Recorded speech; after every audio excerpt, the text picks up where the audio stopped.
Bende nyalo yudowa. Machiegni nyinga Lydia Okeyo. Nyasi mar hingo odiochieng' Lwenje ma himo jofwambo. Riwruog jochung weche dwaro ne tudruok makare kind apisa mag arita kod mano mar doho mar jiwo demokrasia margi onya. Kamano bende jofwambo dwaro mondo omigi luor kod lwasi makare mag tayo tijegi ka jiwogi mondo gichwal tijegi e yono makare.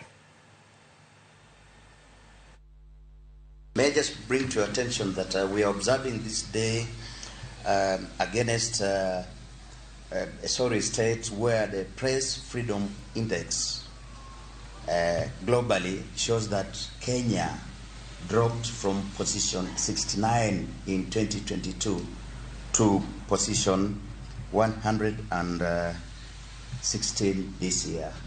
And this is perhaps largely because of the Pakistan journalist who was killed here,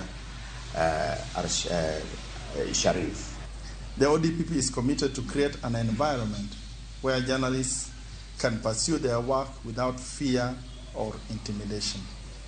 As we commemorate this International Day to end impunity for crimes against journalists, let us recommit ourselves to the protection of those who dedicate their lives to upholding the values of truth and transparency. Let us stand together in the fight against impunity and promote a culture where journalists can work without fear, where justice prevails, and where society thrives through accountability and adherence to the rule of law. I also note that there are numerous instances where journalists have been involved in the dissemination and misinformation and disinformation, otherwise referred to as fake news. I must emphasize that this is a trend that erodes the credibility of the profession. Therefore, I strongly urge the Media Council of Kenya to deal with such vices which are only meant to undermine the rule of law and accountability. Koramga Joan kanyo na nyisi ni kawuono limbe mar kingi mar piny Ingeresa mano Kingi Charles Maradek. Timore gwenge ma Mombasa ka bende thuolo machuok kendang' nwateri mondo wang'iye kaka limbe no dhi mbele kaunti ya Mombasa kama bende gidhi bedo kanyo gi jatend piny Kenya William Ruto mano muomo kata nose chope gwenge ma Mombasa odiochieng' no manyoro. En wach mawaluwo ni kata kamano wakioni mana bang' dakika machuok kende Koramga Joan wang'iyo wach machielo. Jofwambo aluora ma Nyanza dhi nyime gi romo e kaunti ma Kisumu ka gitwake midhiero maloro jofwambo kinde magitiyo tijegi mag fwambo e kinde ma piny ngima hingo odiochieng' tieko timbe njore mageto jofwambo. Wadhi achiel kachiel nya Kisumu wang'iye mano matimore kaunti ma Kisumu. Lydia, awinje makare antie achiel kachiel kuom magawa e kaunti ma Kisumu kai kama romo mabendi seli kono dhi nyime jofwambo moa aluora ma Nyanza obiro kanyakla mar twak kachiel gi jotelo machayo makinde duto kata matayo chenro mag fwambo e pachoka mano Media Council of Kenya mar neno ni gin yore mage minyalo migi mar neno ni giyudo lwasi makare mar tiyo tijgi e yo makare ma onge ng'ata mogetogi. Ang' miya thuolo matin wuog achiel kuom jofwambo go lero leranto gin midhiero mage ma samoro girodhinogo e kinde ma gin e yoregi mag tije ma pile ka pile. Ang' wachno mana nyingi ikono anto gin midhiero mage ma kinde duto uneno ma bende omiyo ichope nyasi ma kawuono ni mar neno ni weche ma ugologi idhi ne kaka inyalo rie weche gi e yo makare. Nyinga en Jerry Rawlings an jafwambo mandiko wechego mag siasa. Bende an jagoro maduong' ma motelo ne jogo mandiko siasa miluongo ni Political Journalists Association of Kenya. Midhiero waseneno kaka jofwambo gin midhiero mang'eny. Mokwongo yudo ka jofwambo ka gidhi e tijegi ma pile pile yudo ka seche moko igoyogi gi polise, yudo ka seche moko gibedo threatened, seche moko bende yudo ka gigo magindiko jomoko kawo gitero gi e mbui kata waluongo ni social media kasto kuno gibedo trolled e yo mok ber. Koro miyo gibedo ka ndalo mang'eny yudo ka giluor koro mano ok nyal miyo gi giti e yo makare kako nego bedi gitiyo. Mar adek iyudo ka seche moko tire jogo mabende osedare piny ka odhi e pinje mamoko nikech gigo mane gitimo kata stories mane gindiko kata stories mane gitimo, yudo ka koro seche moko gisebedo threatened, ngimagi ok osebedo maber, koro giwuok giringo gidhi e pinje mamoko mondo mi girit ngimagi. Koro magi midhiero ma waseyudo kaka jofwambo e Kenya ka. Sani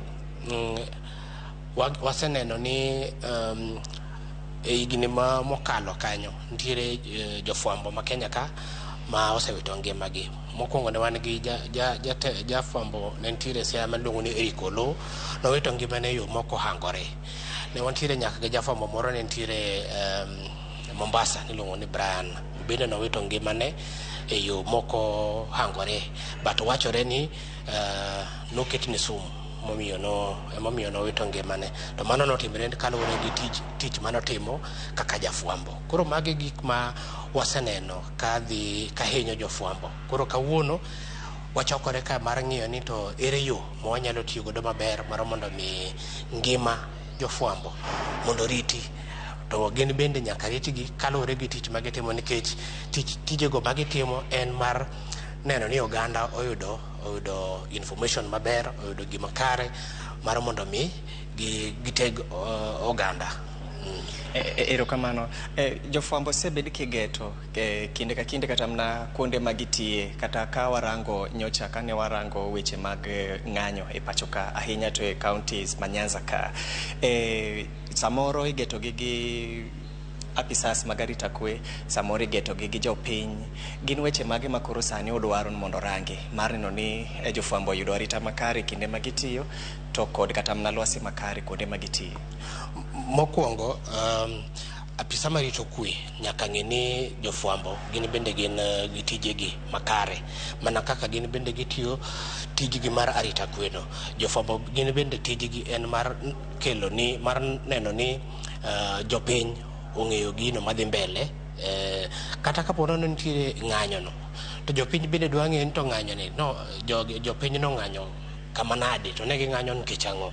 Jopiny bende nigi ratirono mar ng'eyo ni ang'ono mane timore, to jopiny ok bi ng'eyo gigo ka jofwambo ok omiyogi gima ne dhi mbele. Koro apisa mag kwe nyaka ng'e ni jofwambo gitiyo tijgi, to seche ma gitiyo tijgi onego bed ni iritogi, onego bed ni imiyogi rit makare.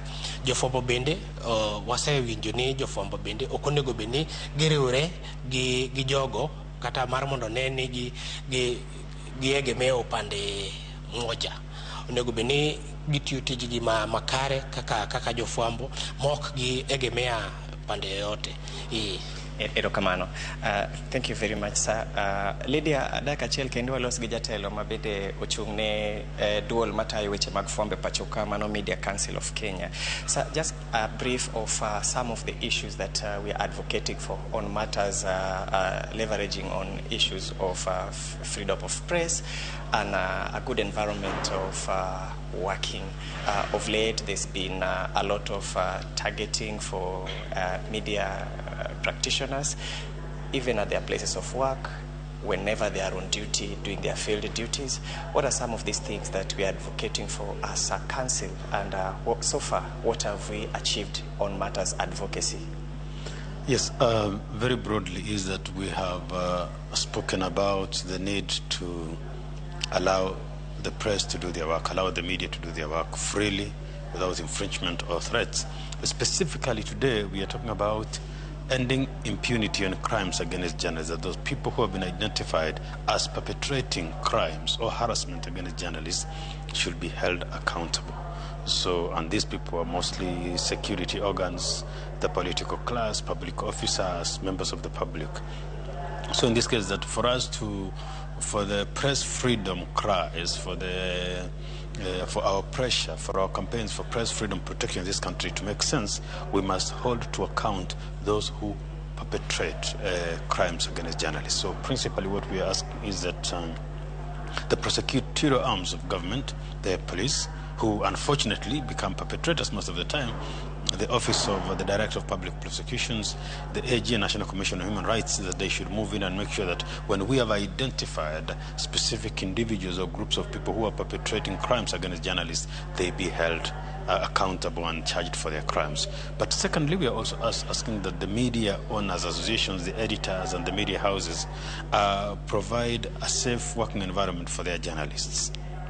Number one, take care of their welfare. If you employ journalists and you fail to pay them adequately, you are exposing them, because then they are unable to meet their daily needs.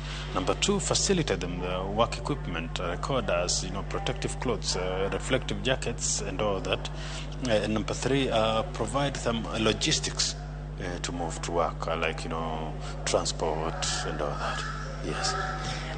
Lydia, mago weche madhi nyime kae weche matayo tije maga jofwambo alwora makato kata mne Kenya mangima ka weche mabende jofwambo temo mondo ogolie duondgi en arita makare mag jofwambo kinde magitiyo tijegi.